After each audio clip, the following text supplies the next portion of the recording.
As apostles of Christ, we certainly had a right to make some demands of you. I mean, here's Paul and Silas. I mean, this is Paul.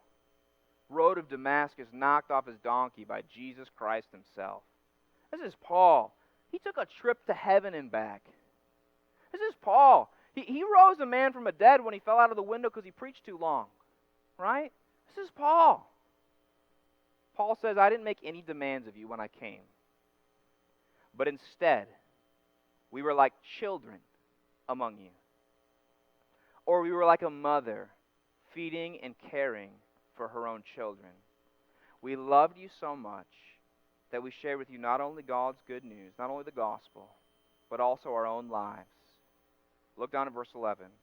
You know that we treated each of you as a father treats his own children. Look at these analogies. Like children, like a mother who cares for her infant, like a father towards each of his children. That's how a minister takes care of the church. A genuine minister treats the church like family. Yes, they ultimately seek to please God and not men. But that doesn't mean that a genuine minister does not love men. What did Jesus tell Peter? If you love me, feed my sheep.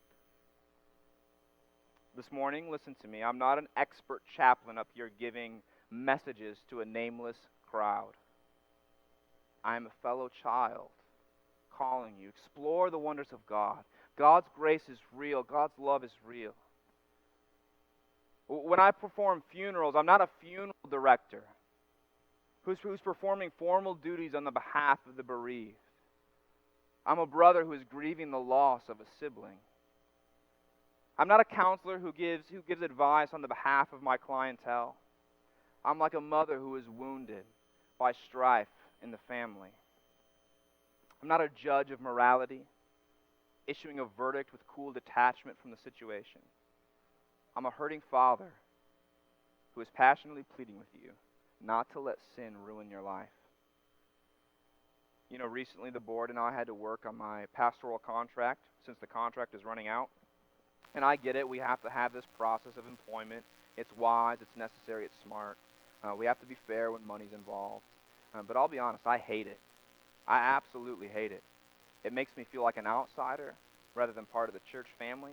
Because what I do here, I don't view in terms of employment. I can't leave my work at home any more than you can stop thinking about your family when you're at work. Look what Paul says in verse 8. We loved you so much that we shared with you not only God's good news, but our own lives too. Not just the gospel, but their own lives. Their time, their resources, their emotions. Now, of course, there's times when I have to pull back as a minister because Julia, JC, and Sammy only have one father, and I have to fulfill that role. Katie's only got one husband, and I have to fulfill that role.